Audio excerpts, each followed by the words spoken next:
husband and wife.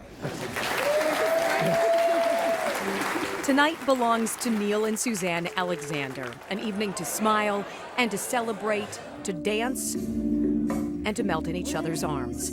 It's a night to dream of the future that time is slowly taking away. It's death by 1,000 cuts, you know. It's like every day you get one more thing that you've got to change. You can't see it, but Neil is living it. My mouth and my tongue is starting to be affected. And it's getting worse. His mind is wide awake, aware of every single change, but his body is dying. I think in the first 30 seconds, he looked at my hand and he knew something was wrong.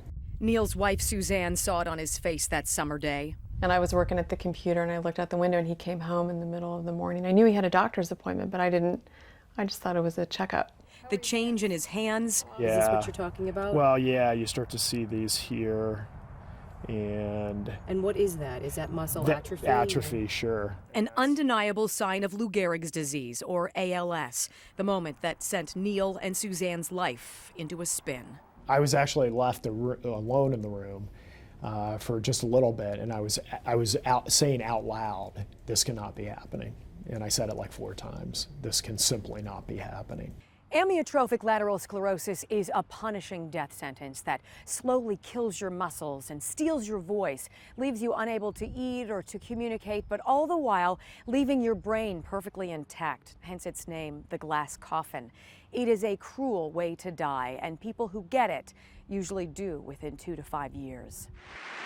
For the past 2 weeks, you've been reading about a bad brag. Lou Gehrig introduced America to ALS in 1939. 73 years later, there is no cure, no hope. Neil and Suzanne want to change that. We spent the first period planning his death. And at some point, I really don't know if it was one point, we decided to plan his life. Like Lou Gehrig, That I might have been given a bad break, but I've got an awful lot to live for. Thank you. the Alexanders are going out swinging, giving back to the city they love. I've had a fantastic life, and I wish it was another 30 or 40 years, but there are people who are struggling out there. So Neil and Suzanne started a foundation called LiveLikeLou.org to raise money for ALS patients in Western Pennsylvania who don't have the resources to die comfortably. And we'll have to change the driveway coming in over here. So. Rather than saving for retirement, the Alexanders are making their home handicapped accessible. He'll soon leave his job at Heffron Tillotson to spend the time he has left with his family. Remember their wedding? Well, this celebration was really their 20th anniversary. And now each day, 10-year-old Abby and 8-year-old Patrick will watch part of their father die. It can sneak up on me at the oddest times, driving the car, in the shower, by myself, laying in bed. Is a tough time. You're alone with your thoughts.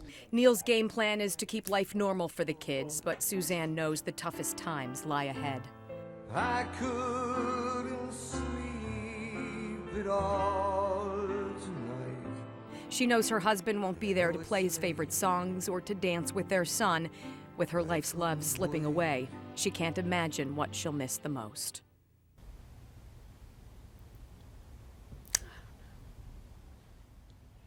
That's a hard one. I'm sorry. One family with one mission. Today, I consider myself the luckiest man on the face of the earth. To live like Lou.